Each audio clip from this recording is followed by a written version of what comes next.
ساعت به وقت پراگر رسو 13 است و ما چون همیشه در همین دقیقه شما رو با تازه ترین خبر و گزارش های تاجیکستان و جهان آشنا میکنیم. شعله گلخوجه هستم. روز بخیر. سرخط موضوع برنامه 13 سپتامبر. جنجال نفت در مرز وروخ و بودکند این دفعه لولای آب سبب ماجرا شده است. دوستان‌های هر دو جانب برای تحقیق به جای حادثه رفتند.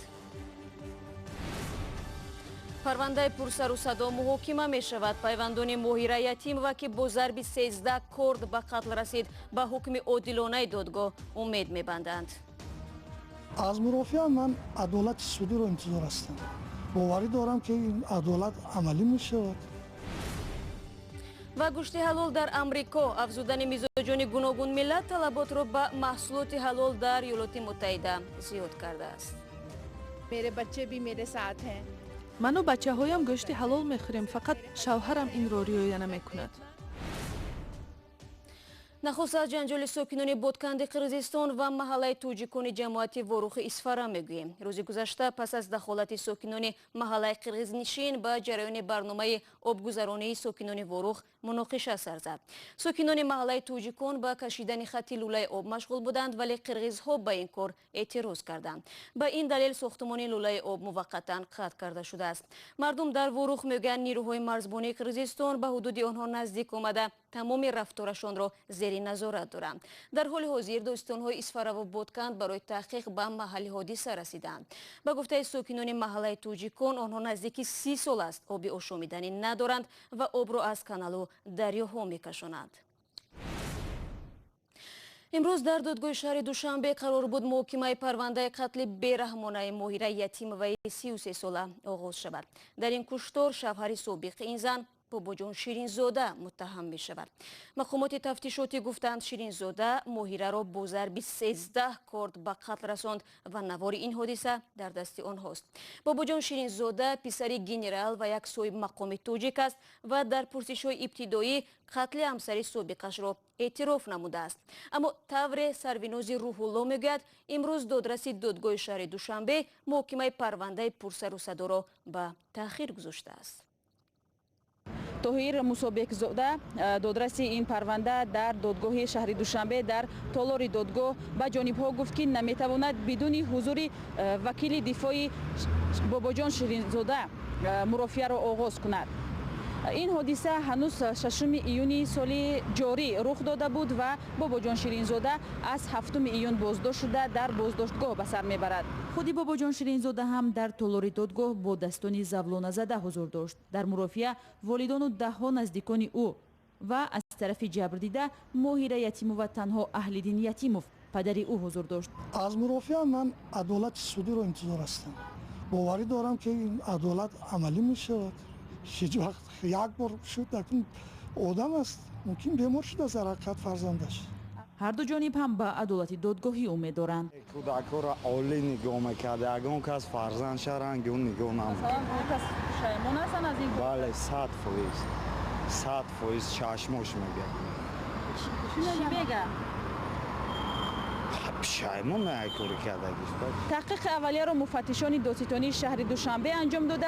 پرونده تازه به دست دادگاه رسیده است و قرار است همین طور مرافعه روز سه‌شنبه هفته آینده برگزار شود. سروناز روح الله، شعله عبدالله، رادیوی آزادی، دوشنبه. رو می‌ریم به موضوع دیگر. در شهر ورشاو جلسه سازمان امنیت و همکاری اروپا در مسئله حقوق بشر ادامه دارد. روز گذشته شرکت‌داران نشست مشکلات مطبوعات و آزادی بیان در کشورهای عضو سازمان را بررسی نمودند. در جلسه سالانه سازمان بین‌المللی هم نمایندگان حکومت تاجیکستان و هم اعضای مخالفین شرکت دارند. در روزهای پیش بین این دو طرف حتی موجزنی و رد و بدل تند هم بود. مومن احمدی از ورشاو میگوید موضوع نشست امروزه که بعد چند لحظه شروع می شود نیز بحث برانگیز است. در جلسه امروزی سازمان امنیت و همکاری اروپا موضوع تحمل پذیری و اعتقاد دینی بحث می شود. در این نشست از جانب حکومت تاجیکستان در این موضوع صحبت خواهند کرد و سازمان های بین المللی همیشه انتقاد می کنند که جانب تاجیکستان به دینداران فشار می آورد و خانم ها را برای پوشش اسلامی تعقیب می کند.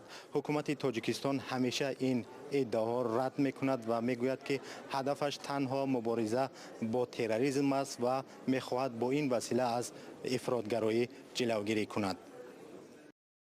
مومن احمدی بود که از بینای سازمان امنیت و همکاری در اروپا گزارش میداد. بیننده عزیز، ما این نشست را پیگیری داریم و جزئیات نو را در سامانه ما جستجو کنید. روز چهارشنبه 12 سپتامبر هواپیماهای بریتانیا، فرانسه، ایتالیا و آلمان در چارچوب پیمان ناتو جلوگیری از ورود هواپیماهای نظامی روسیه به حریم هوایی اروپای غربی را تمرین کردند. این در حالی است که روسیه نیز بزرگترین تمرین نظامی در تاریخ 37 سال اخیر را پیاده کرده است. کیومرسیاتا با تفصیلات بیشتر. روز پنجشنبه پرزیدنت روسیه ولادیمیر پوتین جریان تمرین نظامی وستاک 2018 را در شرق دور از رزمایشگاه سوگال ماورای بیکل نظاره کرد. هدف این رزمایش نشان دادن توانایی و آمادگی نیروهای روسیه به حمله گسترده عنوان می شود. تمرین وستاک 2018 از 11 تا 17 سپتامبر برگزار شده در تاریخ روسیه بزرگترین محسوب می یابد. نظامیان روسیه و چین و مغولستان هنگام تمرین آمادگی نهادهای نظامی در مقابل حمله‌وران را با استفاده از لوازمات جنگی سنجیدند. در این مشق‌های حربی نزدیک به 300,000 نظامی، 80 کشتی، 36,000 زره‌پوش و همچنین تا 1,000 هواپیما اشتراک دارند. بجز از نیروهای روسیه به این تمرین نزدیک به 3,500 نظامی چین نیز جلب شده است.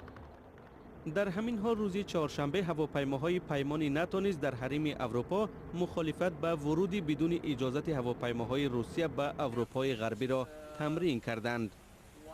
در سناریوی رزمایش هواپیماهای پیمان ناتو یک هواپیمای نقلیاتی نظامی بلژ را که گویا از اسپانیا حرکت میکرد زیر حمایت خود گرفته به هواپیماهای روسیه امکان نمیدهند به این هواپیما نزدیک شود. ما دیدیم که هواپیمای بدون کدام نقشه پرواز و بدون رمز دوست و یا دشمن که در هواپیما حتمی می باشد همچنان بدون جواب به سؤالهای ناظران امنیتی به حریم هوایی ما وارد می شود. برای ما این مشکل امنیتی است.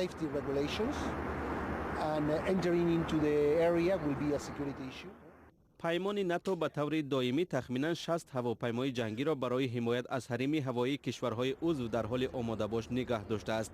تنها در سال 2016 هم هواپیماهای ناتو 870 دفعه به هواپیماهای روسیه مقاومت نشان داده حرکت آنها را زیر نظارت قرار دادند. شما برنامه خبری رادیو آزادی رو تماشا دارید. عبدالله رئیسی حکومت اجرایی افغانستان میگوید مردم کشورش ضد طالبان شوی است. او در مصاحبه با خبرگزاری رویترز گفت بهترین راه این است که طالبان ارتباط با گروه‌های تروریستی را قطع کنند و با حکومت وارد مذاکرات صلح شوند.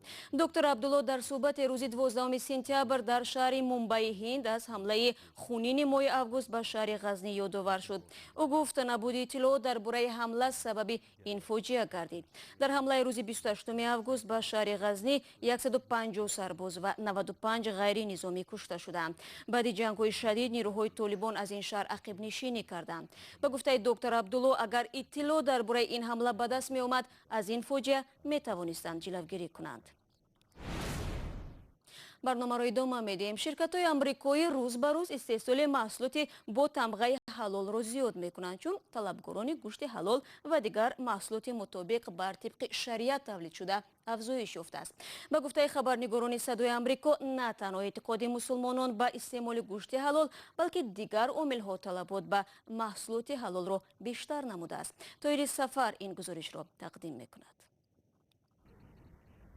یکی از مغازه‌های حلال در ایالت ویرجینیا که مشتریان برای خرید گوشت و محصولات حلال می‌آیند. بنابر طلبات دین ما به خوردن گوشت حلال برتری می‌دهیم. मेरे बच्चे भी मेरे साथ हैं. من و بچه‌هایم گوشت حلال می‌خوریم، فقط شوهرم این را رعایت نمی‌کند. با افزایش یافتن اهالی مسلمان در امریکا طلبات به گوشت حلال زیاد می‌شود. هارون لطیف از شرکت دینار استاندارد بازار گوشت حلال را تحقیق می‌کند. سبب‌های افزایش طلبات را چنین شرح داد.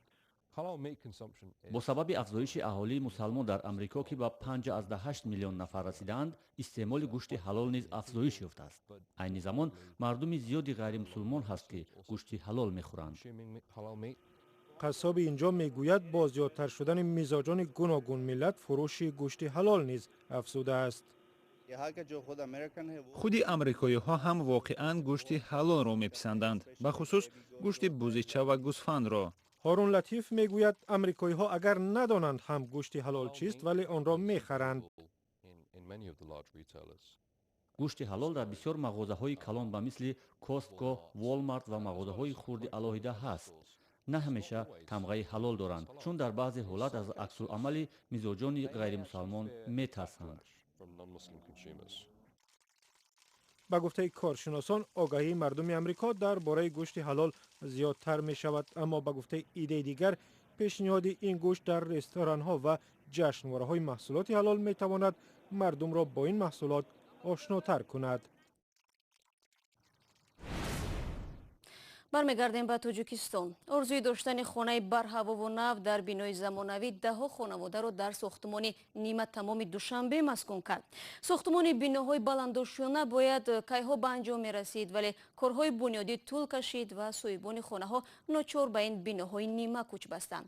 акнун ин оилаҳо ҳатто намедонанд кай азобашон ба поён мерасад ва онҳо кай дар шароити инсонӣ зиндагӣ хоҳанд кард. Барод Юсуфӣ аҳволи ин сокинон ва биноҳои нима тамом ба навор гирифт. сокинони се бинои навбунёди 10 табақа дар кӯчаи Раҳимии Душанбе мегӯянд, масъули сохтмон биноро нотамом ба мардум ҳавола карда ғайб задааст, дар ҳоле ки тамоми манзилҳои он се бино пурра фурӯхта шудааст. вақте ки ман хона харидам ваъда додам 2-3 моҳ пас буд мешавад, лекин то Карим дар зиндон аст. да верност додагӣ кадом писари холаш ба мегӯянд рости гап ваям нест. сокинони ин биноҳои навсохт бо иллати нотамом мондани манзилашон то ҳол ягон ҳуҷҷати сабти номи манзил надоранд. нотариални договорам шартномае ки сам гузоштем тамом, дигар мо домовой надорем, техпаспорт, барои он ки дом буд нест, давлат қабул кардагӣ нест ҳозира. атрофи ин биноҳои навбунёд ки ба қавле зоҳиран зебову муосир сохта шудааст ба партовгоҳ монанд аст. طول 1.5 سال شد که همینجا زندگی میکنیم. سن همین حوالی بسیار افلاس. از اون سببی که جای معین نیست، کجای خواهم همونجا میپرتویم. مصرشونم. аксари сокинони ин биноҳо ки дигар манзили истиқоматӣ надоранд, иҷборан дохили хонаҳои нотамомро таъмир карда зиндагӣ доранд. аммо шуруъ аз роҳрав то зинапояҳои қисмате аз ин манзилҳо барои зиндагӣ хатарнок боқӣ мемонад. кӯдакҳое метарсанд ки фақат буро айпушашон фуроварда то мактаба бо буроварда бо ждат мекунам ки вайкунам ма афтад инҷа якум дуюм этаж ҳичи не ай даҳум агар афтад агар уже фаҳмидем чанд кас афтидаги яку ин донба набошадам хасёрам хафтнок ҳастин. ба қавли сокинон, Карим Маҳмадшоев, масъули сохтмони ин биноҳо ки бо онҳо қарордод кардааст, бо ҷурми қаллобӣ ба чанд нафар фурӯхтани як манзил ба 16 соли зиндон маҳкум шудааст. соҳиби замине ки биноҳои мазкур дар он бунёд шудаанд, аз номи ваколатдори Карим Маҳмадшоев ки барои сокинон дастнорас аст, гуфт: баъзе қарздорҳо ҳаст аз худи ҳам мардум хуб баъзе самчиро ҳаст ки қарздор ҳастан бояд ҳамон санад амбозо то пурра пардохт кунанд кори момагиашон мисолга ба итмом расонанд ба ҳамон хотир камтар ҳамин кор дер шуда истодааст. дар гузашта ҳам шикояти сокинони биноҳои навбунёд дар робита ба пурра анҷом нашудани манзилҳояшон ва сифати пасти сохтмон дар шаҳри Душанбе сабт шудааст. ҳамчунин масъулони чанд ширкати сохтмонӣ ҳам бо ҷурми қаллобӣ ба зиндон рафтаанд. дар гузашта шаҳрдори Душанбе Рустами Эмомалӣ аз фаъолияти ширкатҳои сохтмонӣ нигаронӣ карда дастур дода буд назорат аз кори ин ширкатҳо шадидтар шавад.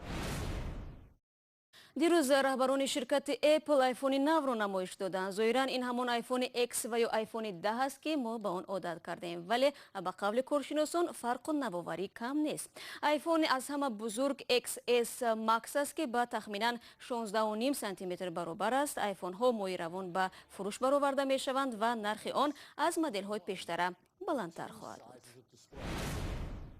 خبرگزاری‌های تاجیکستان جهان از دوربین رادیو آزادی بود. تفصیلات بیشتر حوادث روز را از سامانه ما www.azadi.org پیدا کنید و نوارها را در آزادی ویدیو کانال مخصوص رادیو آزادی در یوتیوب تماشا کنید. تشکر برای همراهی و خدا نگهدار.